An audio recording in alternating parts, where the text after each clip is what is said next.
ناظرین گرامی، آج کی دوسری قسط میں حضرت عقیل بن ابی طالب رضی اللہ تعالی عنہ فرماتے ہیں کہ قریش ابو طالب کے پاس آئے۔ پوری حدیث آگے سختیاں برداشت کرنے کے باب میں آئے گی، لیکن اس کا کچھ حصہ یہ ہے۔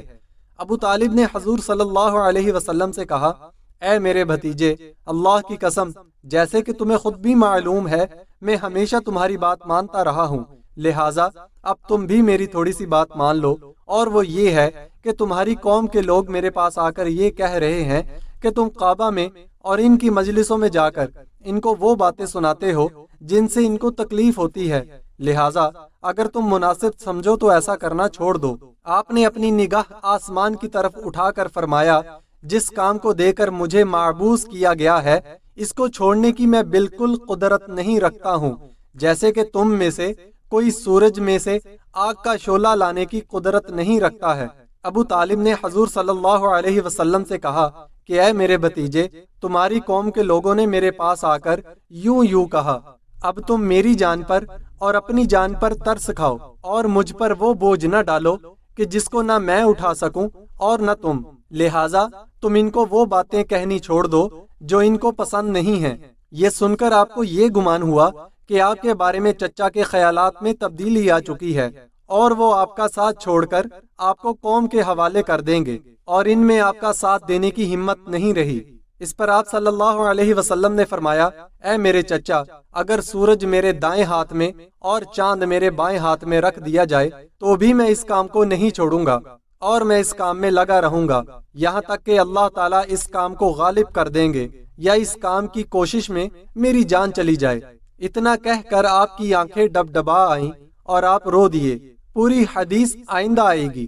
حضرت جابر بن عبداللہ رضی اللہ تعالی عنہ فرماتے ہیں کہ ایک دن قریش نے جمع ہو کر یہ کہا کہ تم ایسے آدمی کو تلاش کرو جو تم میں سب سے بڑا جادوگر اور سب سے بڑا نجومی اور سب سے بڑا شاعر ہو، تاکہ وہ اس آدمی یعنی حضور صلی اللہ علیہ وسلم کے پاس جائے جس نے ہم میں پھوٹ ڈال دی اور ہمارے جوڑ کو پارا پارا کر دیا اور ہمارے دین میں بہت سے عیب نکال دیے۔ وہ جا کر اس سے کھل کر بات کرے اور دیکھے کہ وہ کیا جواب دیتا ہے۔ سب نے یہی کہا کہ ہمارے علم میں اس کام کے لیے عتبہ بن ربیعہ سے بہتر کوئی آدمی نہیں۔ چنانچہ عتبہ حضور صلی اللہ علیہ وسلم کے پاس آیا اور یہ کہا کہ اے محمد صلی اللہ علیہ وسلم، آپ بہتر ہیں یا آپ کے والد عبداللہ؟ آپ خاموش رہے۔ پھر اس نے کہا، آپ بہتر ہیں یا آپ کے دادا عبد المطلب؟ آپ پھر خاموش رہے۔ پھر اس نے کہا کہ اگر آپ کا خیال یہ ہے کہ یہ لوگ آپ سے بہتر تھے تو یہاں خداؤں کی عبادت کرتے تھے جن میں آپ عیب نکالتے ہیں، اور اگر آپ کا خیال یہ ہے کہ آپ ان سے بہتر ہیں تو آپ یہ بات ہمیں سمجھائیں، ہم آپ کی بات سنتے ہیں۔ اللہ کی قسم، ہم نے ایسا کوئی نوجوان نہیں دیکھا جس نے اپنی قوم میں پھوٹ ڈال دی اور ہمارے جوڑ کو بالکل ختم کر دیا اور ہمارے دین میں بہت سے عیب نکال دیے اور سارے عرب میں ہمیں رسوا کر دیا، یہاں تک کہ سارے عرب میں یہ مشہور ہو گیا کہ قریش میں ایک جادوگر ہے اور قریش میں ایک نجومی ہے۔ اللہ کی قسم، ہمارے آپس کے تعلقات اتنے خراب ہو چکے ہیں کہ ہم بس اس انتظار میں ہیں کہ حاملہ عورت کی طرح ایک چیخ سنائی دے اور ہم سب ایک دوسرے پر تلواریں لے کر ٹوٹ پڑیں، یہاں تک کہ ہم سب ایک دوسرے کو ختم کر دیں۔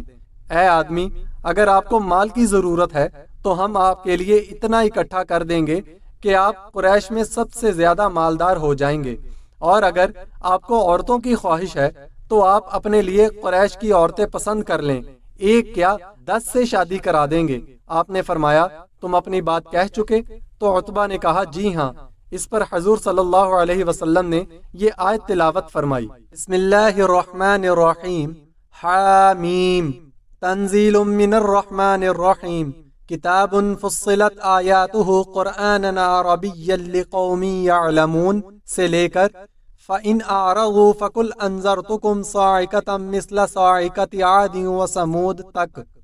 آخری آیت کا ترجمہ یہ ہے کہ پھر اگر وہ ٹلائیں تو تو کہہ، میں نے خبر سنا دی تم کو ایک سخت عذاب کی جیسے عذاب آیا عاد اور سمود پر۔ یہ سن کر عتبہ نے کہا، بس بس، آپ کے پاس اس کے علاوہ اور کوئی بات نہیں؟ آپ صلی اللہ علیہ وسلم نے فرمایا، نہیں۔ پھر عتبہ قریش کے پاس واپس آیا تو انہوں نے پوچھا، وہاں کیا بات چیت ہوئی؟ تو اس نے کہا، میرے خیال میں آپ لوگ ان سے جتنی بات کہنا چاہتے تھے وہ سب باتیں میں نے ان کو کہہ دیں۔ تو انہوں نے پوچھا کہ انہوں نے تمہیں کچھ جواب دیا؟ تو عتبہ نے کہا ہاں، لیکن پھر کہنے لگا نہیں، قسم ہے اس ذات کی جس نے کعبہ کو عبادت کا گھر بنایا، اس نے جتنی باتیں کی ان میں مجھے صرف یہی ایک بات سمجھ میں آئی کہ وہ تم کو عاد اور سمود جیسے عذاب سے ڈرا رہا ہے۔ تو لوگوں نے کہا تیرا ناس ہو، عجیب بات ہے کہ وہ آدمی تم سے عربی زبان میں بات کرتا ہے اور تمہیں سمجھ نہیں آتا ہے کہ وہ کیا کہہ رہا ہے۔ تو عتبہ نے کہا میں کیا کروں، اس نے جتنی باتیں کہیں ان میں سے عذاب والی بات کے علاوہ اور کوئی بات سمجھ نہیں آئی۔ عتبہ نے یہ بھی کہا کہ اگر آپ سردار بننا چاہتے ہیں تو ہم اپنے سارے جھنڈے آپ کے سامنے گاڑ دیں گے۔ اس زمانے کا دستور تھا کہ جھنڈا سردار کے گھر گاڑا جاتا تھا اور پوری زندگی آپ ہمارے سردار رہیں گے۔ اور اس روایت میں یہ بھی ہے کہ جب آپ نے یہ آیت تلاوت فرمائی فَإِنْ أَعْرَضُوا فَقُلْ أَنذَرْتُكُمْ صَاعِقَةً مِثْلَ صَاعِقَةِ عَادٍ وَثَمُودَ، تو عتبہ نے آپ کے منہ پر ہاتھ رکھ دیا اور رشتہ داری کا واسطہ دے کر کہا آپ مزید قرآن پڑھنا بس کر دیں۔ اس کے بعد عتبہ گھر جا کر بیٹھ گیا اور قریش کے پاس نہ گیا۔ تو ابو جہل نے کہا اللہ کی قسم اے قریش، ہمیں تو یہی نظر آ رہا ہے کہ عتبہ محمد صلی اللہ علیہ وسلم کی طرف مائل ہو گیا ہے اور اسے محمد صلی اللہ علیہ وسلم کا کھانا پسند آ گیا، اور یہ اس نے اس وجہ سے کیا ہے کہ وہ غریب ہو گیا ہے، چلو ہم اس کے پاس چلتے ہیں۔ چنانچہ سب عتبہ کے پاس پہنچے تو ابو جہل نے کہا او عتبہ، اللہ کی قسم ہم تمہارے پاس اس وجہ سے آئے ہیں کہ تم محمد صلی اللہ علیہ وسلم کی طرف مائل ہو گئے ہو اور تمہیں ان کی بات پسند آ گئی ہے۔ اگر تمہیں مال کی ضرورت ہے تو ہم تمہیں اتنا مال جمع کر کے دیں گے، تمہیں محمد صلی اللہ علیہ وسلم کے کھانے کی ضرورت نہیں رہے گی۔ اس پر عتبہ بگڑ گیا اور اس نے خدا کی قسم کھا کر کہا کہ وہ بھی مجھ سے بات نہیں کرے گا، اور کہا کہ تم لوگوں کو اچھی طرح معلوم ہے کہ میں قریش کے سب سے زیادہ مالدار لوگوں میں سے ہوں، لیکن بات یہ ہے کہ میں محمد صلی اللہ علیہ وسلم کے پاس گیا تھا۔ پھر عتبہ نے سارا واقعہ تفصیل سے بیان کیا اور کہا اللہ کی قسم محمد صلی اللہ علیہ وسلم نے میری بات کا ایسا جواب دیا جو نہ جادو ہے، نہ شعر ہے اور نہ کہانت ہے۔ اور محمد صلی اللہ علیہ وسلم نے یہ آیت پڑھ کر سنائی بسم اللہ الرحمن الرحیم حامیم تنزیل من الرحمن الرحیم سے لے کر فَإِنْ أَعْرَضُوا فَقُلْ أَنذَرْتُكُمْ صَاعِقَةً مِثْلَ صَاعِقَةِ عَادٍ وَثَمُودَ، تو میں نے ان کے منہ پر ہاتھ رکھ دیا اور ان کو رشتہ داری کا واسطہ دے کر کہا بس کر دیں۔ اور تم جانتے ہو کہ محمد صلی اللہ علیہ وسلم جب کوئی بات کہتے ہیں تو وہ غلط نہیں ہوتی، تو مجھے ڈر ہوا کہ تم پر کہیں عذاب نہ اتر آئے۔ حضرت ابن عمر رضی اللہ تعالی عنہ فرماتے ہیں کہ قریش حضور صلی اللہ علیہ وسلم کے بارے میں مشورہ کرنے کے لیے جمع ہوئے اور آپ مسجد میں بیٹھے ہوئے تھے، تو عتبہ بن ربیعہ نے قریش سے کہا مجھے اجازت دو میں محمد صلی اللہ علیہ وسلم کے پاس جا کر ان سے بات کروں، مجھے امید ہے کہ میں تم لوگوں کی نسبت ان سے زیادہ نرم بات کر لوں گا۔ عتبہ وہاں سے اٹھ کر آپ کے پاس آ کر بیٹھ گیا اور کہنے لگا اے میرے بھتیجے، میں سمجھتا ہوں کہ آپ ہم میں سب سے زیادہ بہترین گھر والے اور سب سے زیادہ بڑے رتبے والے ہیں، لیکن آپ نے اپنی قوم کو ایسی مصیبت میں مبتلا کر دیا ہے کہ کسی نے اپنی قوم کو ایسی مصیبت میں مبتلا نہ کیا ہوگا۔ اگر اس کام سے آپ مال جمع کرنا چاہتے ہیں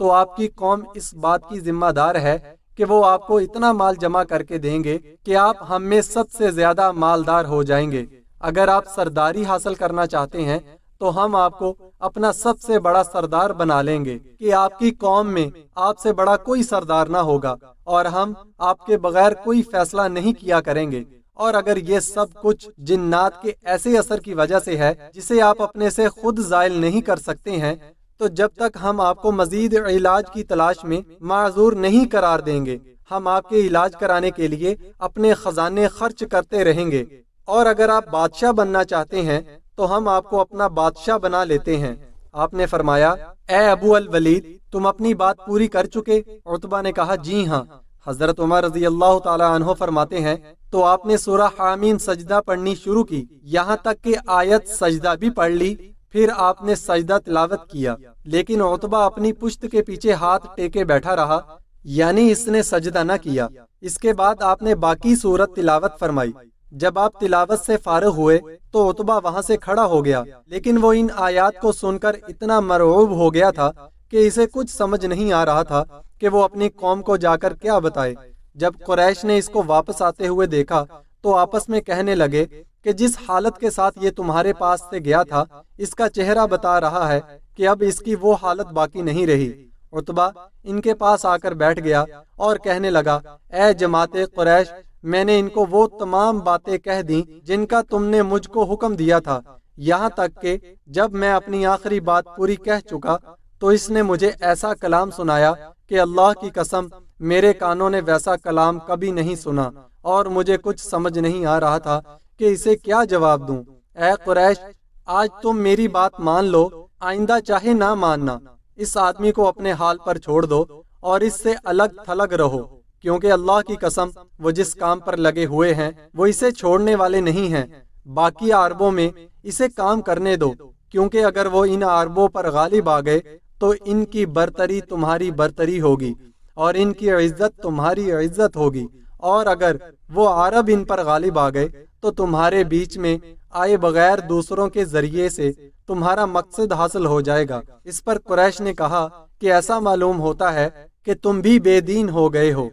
ناظرین گرامی، یہ تھی آج کی ہماری دوسری قسط، اور اس واقعے کی تیسری اور آخری قسط انشاءاللہ کل شام 4 بجے محمدی اسلامک چینل کے تمام سوشل میڈیا پلیٹ فارمز پر اپلوڈ کر دی جائے گی۔